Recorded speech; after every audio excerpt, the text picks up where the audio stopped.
So today I'm going to show you guys the 3 pieces of conflicting evidence that proves that the World Economic Forum has a secret plan for Bitcoin. And we're going to do that by looking at what's going on today in 3 different countries around the world. We're, of course, talking about Argentina, El Salvador, and Pakistan. So regular viewers might notice we're doing another video on the World Economic Forum. Earlier in the week, we talked about their connections to BlackRock and why I believe we could be watching a coordinated attack on Bitcoin with BlackRock's recent ETF filing. But today, I want to look a little bit closer at what the FATF, the BIS, as well as the IMF are recently saying and doing regarding their Bitcoin policies. And it might surprise you guys, but I believe this WEF plan does actually have a bullish twist for Bitcoin. Okay, so let's get straight into the first piece of evidence I want to uncover for you guys today. And that was something we talked about earlier in the week, and that was the World Economic Forum's 35-page white paper on the need to regulate crypto and Bitcoin. And we're going to dive really deep down that rabbit hole and summarize that whole thing for you guys today.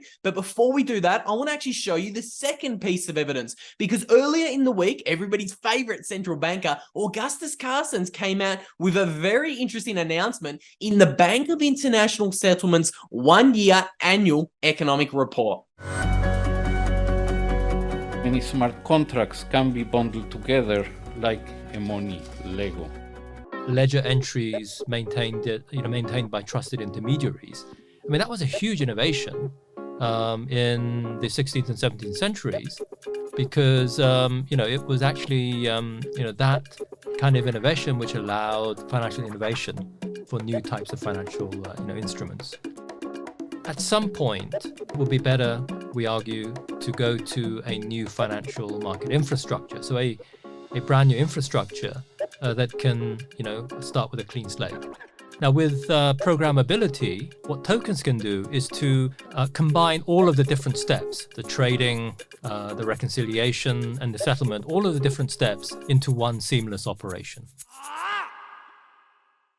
That's right. At the 2023 annual meeting for the Bank of International Settlements, they have come out and called for the need for a globally unified ledger, and that is going to be a centralized ledger. And as we talk about a little bit later on, I believe it is actually going to be built on top of an existing ledger or blockchain. And I have this feeling because of one of JP Morgan's most recent announcements. We're going to talk about that a little bit later on, but I want to first really drill down on this idea. So something else the BIS discussed in regards to this unified central bank digital currency ledger was for the ability to all transactions to take place on that one centralized ledger. So they were talking about using smart contracts to actually tokenize assets. So for example, if you have a mortgage, that means that you could only actually pay for that tokenized mortgage with that one currency that is on that central bank digital currency ledger. So what kind of money are they going to allow on that ledger? Hint, there's a good reason they've been trying to ban cash over the past 50 years. What they want is a CBDC, and they want you to have to buy everything with that CBDC, okay? So they could overnight just say, sorry, all of your debt, all of your car loans, all of your mortgage payments, it is all now only payable in this CBDC token. So we're going to talk a little bit more about the threats and the potential solutions that we could implement to route around this wave of Orwellian madness. But the BIS weren't the only big monetary institution that came out this week talking about the need for a CBDC ledger, okay? The IMF also came out this week, and this was on the 19th, okay? So the 19th of June. Again, notice the timeline of events. It's very interesting how everything is happening in the past 30 days. And they also came out and said, look, we need a centralized ledger just like the Bank of International Settlements. So we can see here that a fellow by the name of Tobias Adrian came out this week, and he gave a speech that was titled Exploring Cross-Border and Domestic Payment and Contracting Platforms. And he is the financial counselor and the director of the Monetary and Capital Markets Department in the IMF. Essentially, that whole mouthful of googly gook just says that he is a central planner very close to the money printer. And in this report, they talked about the need for a, once again, centralized ledger that is interoperable amongst lots of other countries around the world with their different CBDCs, aka slave tokens. And again, look at the timeline of events here, because only 4 days after our good friend Tobias gave this speech at the IMF in their, again, blueprint of CBDCs, the IMF also came out and kind of capitulated in a sense. They said Bitcoin bans are actually not effective. That is their very own words. And that was pretty interesting by the IMF to come out and say that only 4 days after this announcement by the BIS. And many people are kind of speculating, is this a competition between the BIS and the IMF? Because neither of those institutions said that they're working on the same ledger. They're going to be competing ledgers. Who knows? But I think a former central banker had a really interesting input over on Twitter. So you can see the tweet from Willem here. He's a very popular gold bug in the space. He puts out pretty good research. You can see here that he says 114 central banks from all around the world are trying to build out a CBDC, and 10 of those are across the finish line.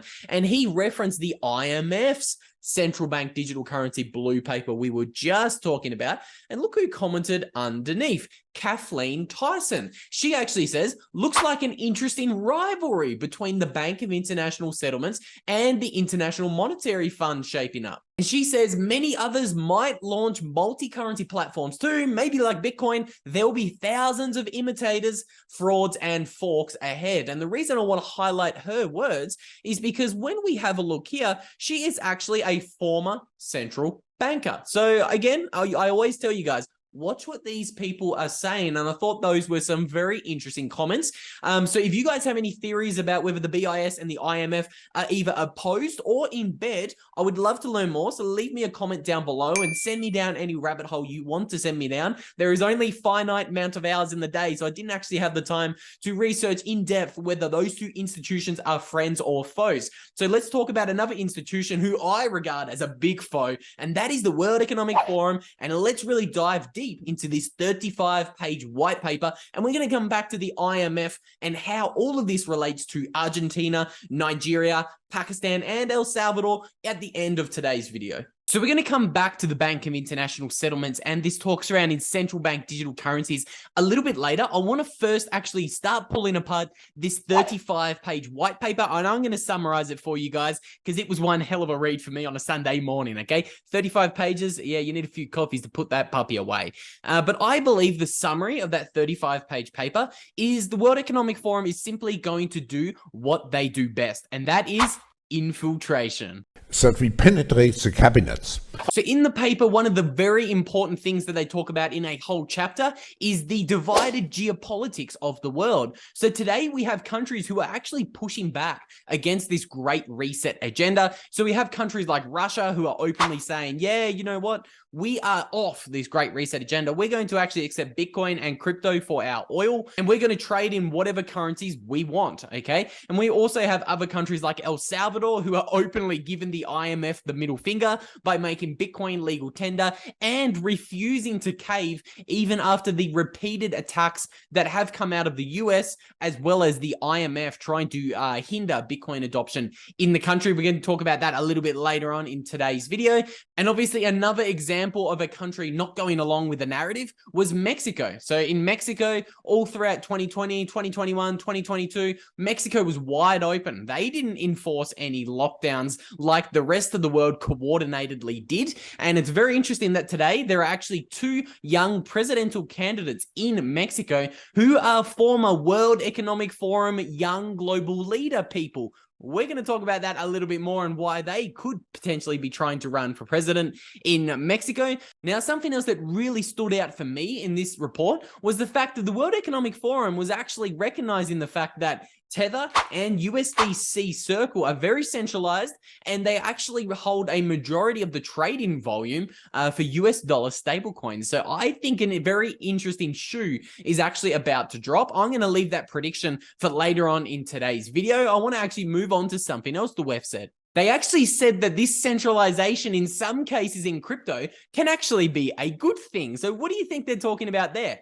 I think I've figured it out, and I think it's the fact that Ethereum is going to actually be the central bank digital currency of choice. I know. It sounds a little bit crazy and a little bit out there, but let's have a look at a few of the connections that some people might not be aware of, okay? So the World Economic Forum has actually had ties to Ethereum for many years now. We can see here that a lady on the Ethereum Foundation board is actually also a member and a partner with the World Economic Forum. I'm not even going to try and pronounce her name, but you can see it right there on screens. And something else that's really interesting is the fact that this tweet kind of highlights how JP Morgan, one of the largest US banks in the world, actually controls Infura as well as MetaMask, okay? So MetaMask is obviously the main wallet that the Ethereum community uses for all of their online transactions on a desktop.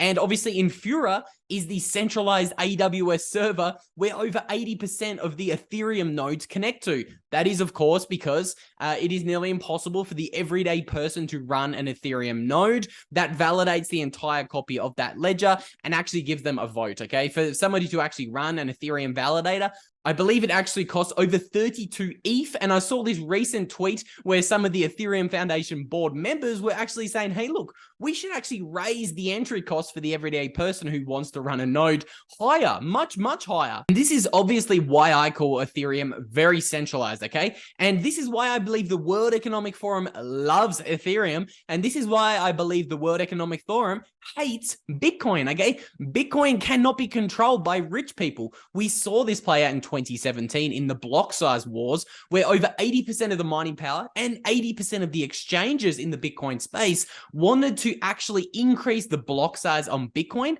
which would have actually made Bitcoin very centralized and would have made it nearly impossible and far too expensive for the everyday person to run a Bitcoin node, okay? Bitcoin is decentralized because we have hundreds of thousands of node runners all around the world that connect to the Bitcoin network via the Tor network anonymously. I may or may not be one of those people. But moving on, how would you attack Bitcoin? Bitcoin is a decentralized system, and I think the WEF has figured out how to do it. Well, I think they figured out how they're going to try to do it. And I think that is through infiltration and actually attacking Bitcoin from within, like what nearly happened in 2017. It was actually very close in 2017, and Bitcoin nearly got pushed the wrong way.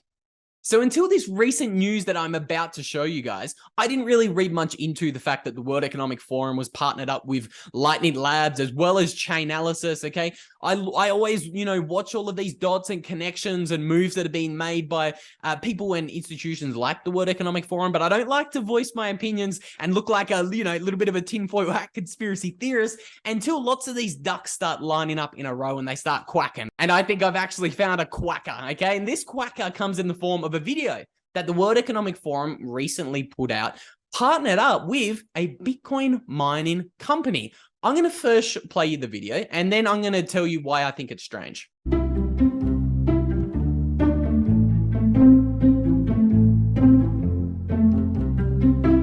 One of the key problems we're focused on emission reduction is called flaring.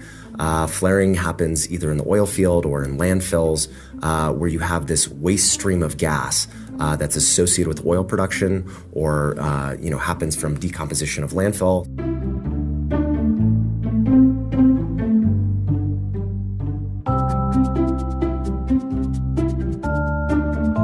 Crusoe does is we actually build, operate, and manage these mobile and modular data centers that we co-locate on location with these waste sources of energy. And then we use those waste methane streams to power these mobile modular data centers. And so by doing that, not only do we create a massive emission reduction from this previously wasted source of energy, but we can also produce ultra low cost computing infrastructure by harnessing this otherwise stranded form of energy. So the company that actually featured in the World Economic Forum's little documentary that they just ran was Crusoe Energy, and they are a Bitcoin mining company. But you will notice that nowhere in that entire video did the World Economic Forum actually mention Bitcoin, which was hilarious, and it brought many very funny tweets out of the woodwork over on Twitter. And it really does make you raise the question, why did the World Economic Forum decide to not mention Bitcoin, okay? The World Economic Forum has actually ran a number of social attacks on Bitcoin over the years. They've been criticizing how Bitcoin mining uses far too much energy. They've also demonized proof of work mining. And they also came out with that infamous prediction in 2017 where they said, look, Bitcoin mining is going to consume all of the world's energy in 2020. Obviously, 3 years later, in 2020, Bitcoin was still using less than 0.1% of the world's energy. And of that 0.1% of energy that Bitcoin uses, over 50% of that actually comes from renewable sources, okay? So Bitcoin captures wasted energy. Bitcoin is actually good for the environment. And that is kind of what the World Economic Forum tried to say in that video by a roundabout way, by saying, hey, look, these data centers are actually plugging into oil fields all around the world. And instead of oil producers and oil drillers flaring that natural gas into the atmosphere, burning it, causing all sorts of methane problems for the environment and the atmosphere, what's happening with these Bitcoin miners is they're actually capturing that wasted flared gas and they're actually using it to power Bitcoin mining data centers. So why didn't the World Economic Forum mention Bitcoin at all in this video? Is it because they're silently stacking Bitcoin, or is it because they are silently planning an assault on the Bitcoin network? Okay, so let's start talking about some really interesting developments going on with these large monetary institutions like the WEF, IMF, the FATF, and the BIS, and how they're enforcing their regulations on Bitcoin. So recently, everybody will be familiar with the story, the IMF being bribed $45 million to discourage the use of Bitcoin and cryptocurrencies in the country that today is suffering from like 120% inflation. It is absolutely outrageous. And the IMF said, hey, Argentina, you've defaulted on your debt over like 8 times in the past 80 years. You're about to default again. And if you want this $45 billion loan, here's the carrot, ladies and gentlemen. You better discourage the use of Bitcoin and crypto because that is so dangerous and it's not very financially stable. It's unbelievable what the IMF said to Argentina. So in last week's video, we talked a little bit more about the World Economic Forum and BlackRock's potential ESG and energy attack on Bitcoin. Today, I want to look at what these large monetary institutions are doing by dangling the carrot in front of the face of these emerging market currencies as they try to discourage the use of Bitcoin and crypto. So of course, we're talking about institutions like the WEF, the FATF, the BIS, the IMF. It's just pretty much like a big alphabet soup of Orwellian authoritarianism. That's what we're going to call it in today's video. But I want to start off with what is going on in Argentina. They are the second largest country in Latin America. I believe they actually have the largest economy in Latin America, despite only having 45-ish million people there. And they were bribed by the IMF with to the tune of $45 billion. The IMF said, sorry, boys, we know you have actually defaulted on your debt on like 8 occasions in the past 80 years, and we can see that you're about to default again, okay? Argentina has inflation of like 130% right now today, and they have a lot of debt, and the government's looking very shaky, and the IMF has kind of extended the hand, or the carrot, so to say, to Argentina and said, we'll give you $45 billion loan, but you must discourage the use of Bitcoin and crypto. That's their exact words. Discourage the use, okay? The IMF do not want the citizens of Argentina to find an escape valve from the 130% inflation going on today in the Argentinian peso. As you can see from these photos, they're nearly at the Weimar stage of inflation, okay? You can see the huge piles of cash that you have to have in Argentina just to pay for dinner. It's getting absolutely outrageous, and I bet the price of wheelbarrows is about to skyrocket there in Argentina shortly. But it's pretty outrageous. The IMF is saying, how dare you try to escape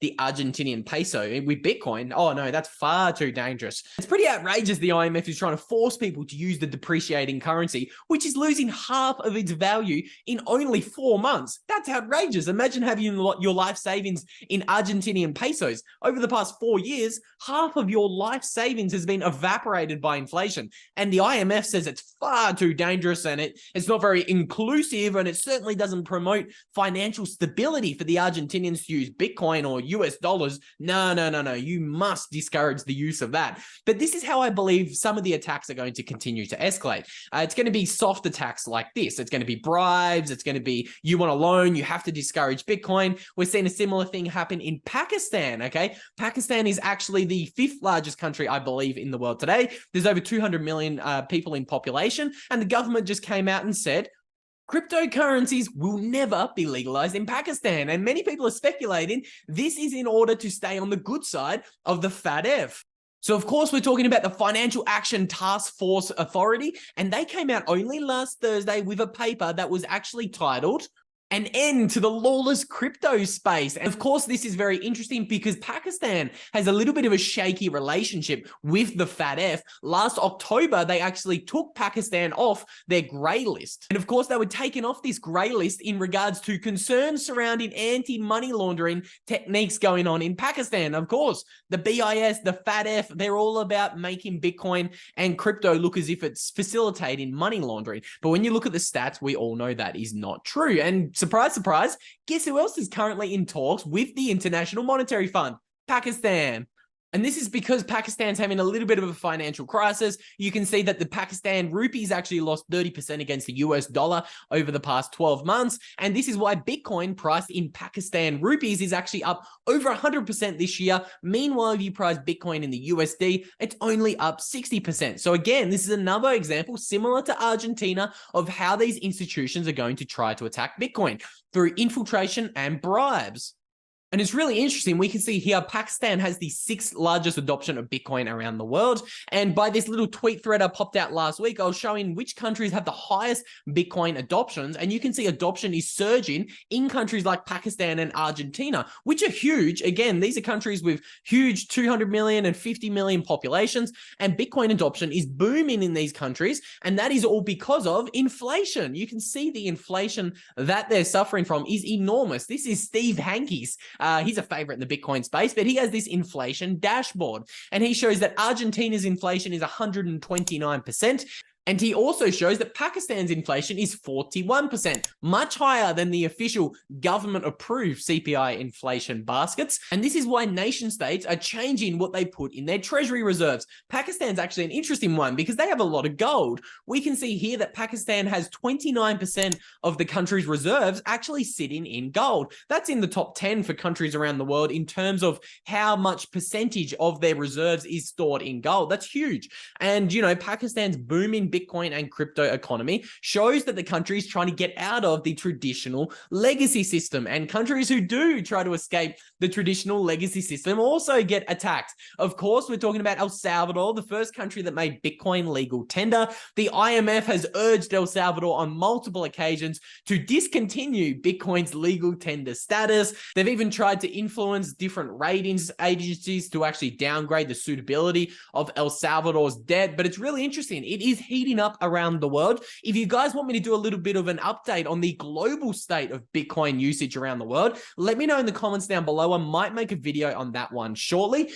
This video has already gone far too long, and we didn't even get into talking about the energy attack, the ESG attack, the WEF attack, the BlackRock attack angle. I covered all of that in a video earlier in the week. You can find that one right there. And if you want to learn a little bit more about why El Salvador is opening up its borders to become a Bitcoin country, you can also check out the video I recorded on that topic right there. And with all that said, hope you guys love this one, and I'll see you all in the next video.